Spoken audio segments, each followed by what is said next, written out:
Bonjour, Myriam, naturopathe pour enfants. Aujourd'hui, la vidéo que je voulais te faire va parler de l'hypersensibilité, dans laquelle je vais t'apporter ma vision de naturopathe. Donc déjà, je voudrais juste faire un petit rappel de ce que c'est l'hypersensibilité. Donc pour moi, c'est un tempérament, un trait de caractère. En fait, la personne vit les choses de façon plus intense que la moyenne. En gros, la joie est plus joie, la peur est plus peur. Tout prend plus de place. Une personne hypersensible, elle a souvent aussi un sens qui sera plus développé que la moyenne. Parfois, ça peut être les cinq. Moi, par exemple, c'est mon cas. J'ai les cinq sens qui sont plutôt développés. Après, ça va pas être tout le temps en même temps, quoi. L'hypersensibilité peut être vécue aussi comme une fatalité. Dans ce cas, en fait, la personne va simplement subir sa vie.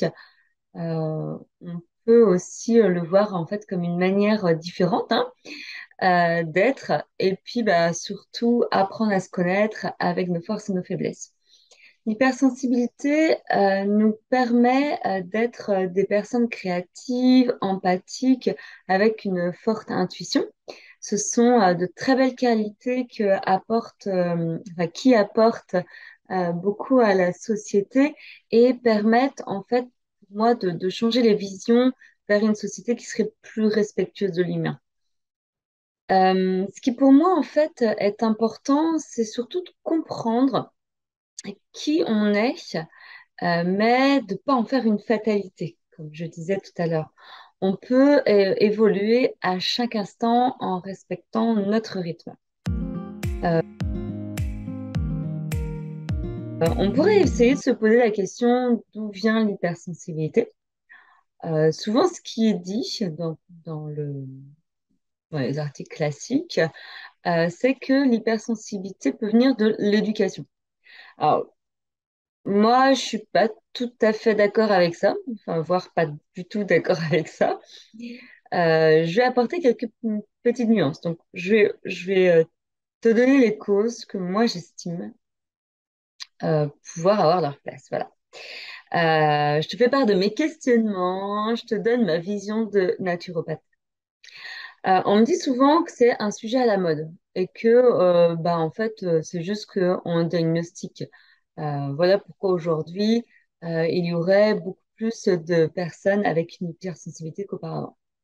C'est vrai qu'avant, il fallait marcher à la baguette, fallait marcher droit. Donc clairement, l'hypersensibilité, elle n'était pas comprise, elle n'était pas tolérée. Puis en fait, la psychologie, enfin les recherches en psychologie ont évolué et là, les diagnostics ont commencé à arriver. C'est pas pour autant que l'acceptation était là, hein. Au contraire, la stigmatisation a toujours été là et est toujours là. Arrête de faire ton cinéma. Tu prends la vie vraiment trop au sérieux. T'en fais vraiment t'en fais vraiment beaucoup trop. Voilà, ces phrases, beaucoup de personnes ayant une hypersensibilité ont pu les entendre. L'hypersensibilité, elle est vue comme une petite chose fragile qu'il faut protéger ou qu'il faut endurcir parce que la société est dure. Avant, c'est ce qu'on disait. Il n'y a pas de place à être une femmelette, entre guillemets. Il suffit de voir aujourd'hui comment les choses se passent dans les écoles pour comprendre à quel point la société ne respecte vraiment pas l'humain. Même si ça a évolué, pour moi, elle essaye plutôt de standardiser l'humain.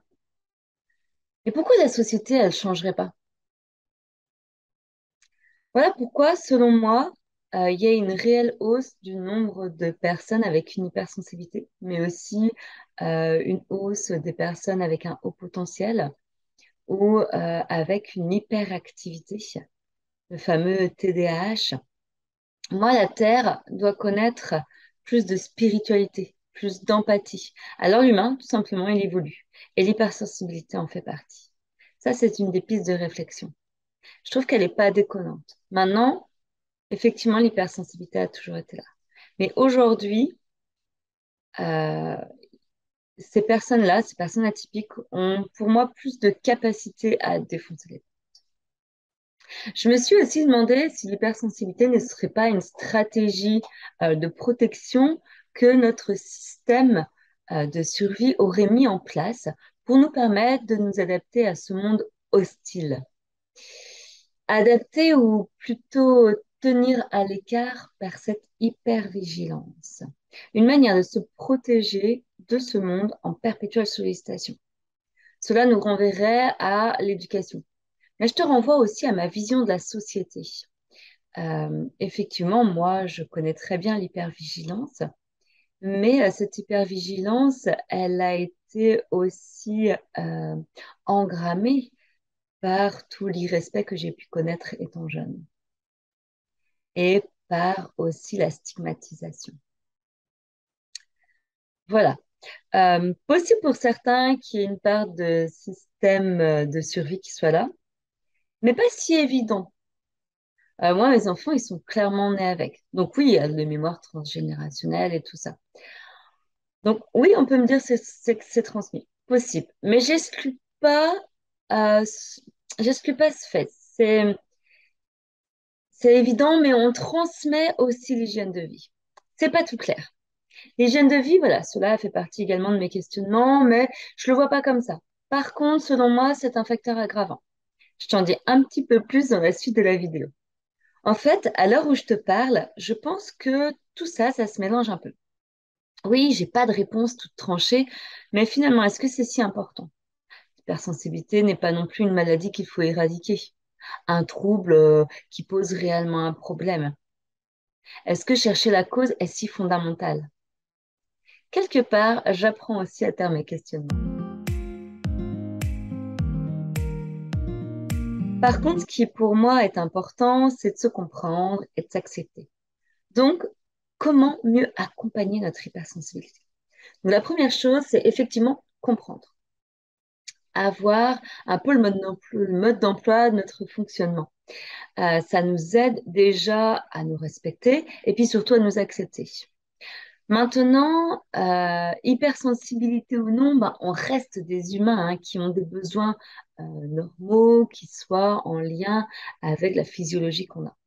Mais avec un petit tempérament différent, avec cette hypersensibilité. Pour bien comprendre où je veux en venir, je vais te donner un exemple tout bête que tout le monde connaît bien, c'est le stress.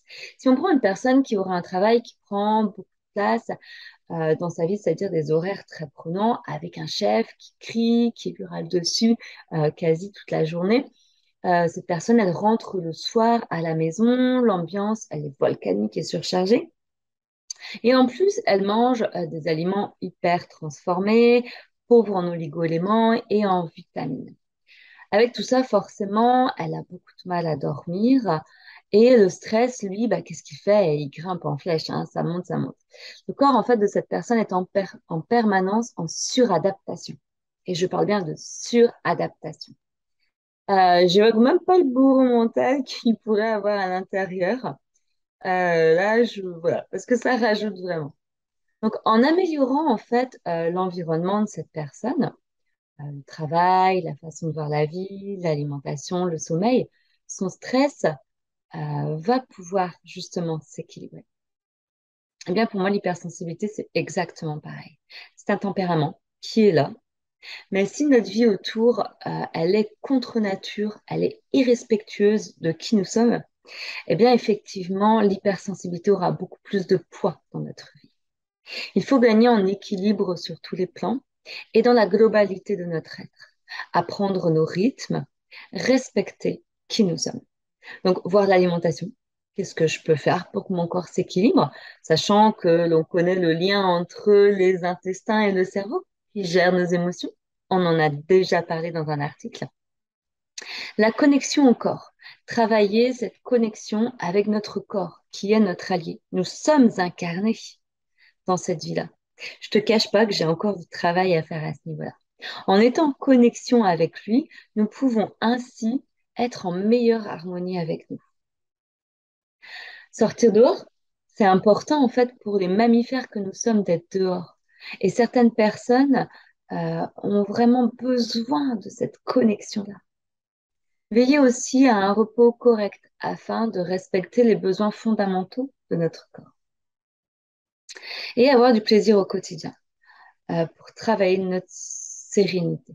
Moi, j'entends par là faire quelque chose qui nourrit profondément notre âme.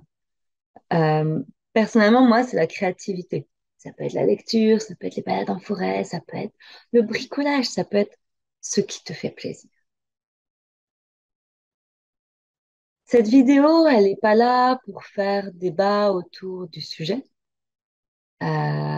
Cette vidéo, elle est simplement là pour guider les personnes qui s'interrogeraient. Mon but est que chacun puisse s'accepter plus facilement. Moi, je fais partie de ces personnes qui ont une hypersensibilité. Pendant longtemps, je me suis culpabilisée d'être comme j'étais. Je me disais que c'est moi qui avais un problème. Je te cache pas que les personnes autour de toi m'ont pas aidée à ce niveau-là. J'avais l'impression de ne pas être normale, que je n'avais pas ma place dans cette société. À partir du moment où j'ai compris que j'avais simplement une manière différente d'être par rapport à la moyenne des gens, et ça fait pas tant que ça tant non plus que je l'ai compris et que je l'ai accepté. Voilà, j'ai fini par accepter cette différence, apprendre quel est mon rythme, me respecter, écouter ce qui se passe en moi. Mais encore aujourd'hui, j'entends des personnes qui me disent que je prends la vie trop au sérieux et que je réfléchis beaucoup trop. Certes, c'est certainement très vrai, mais j'accepte et j'évolue pas à pas. Je travaille sur moi. Je ne fais pas de mon hypersensibilité une fatalité. J'estime pas me donner des excuses parce que je suis une personne avec une hypersensibilité. Mais j'apprends à respecter qui je suis et à m'affirmer. Voilà. J'espère que cette vidéo te parlera.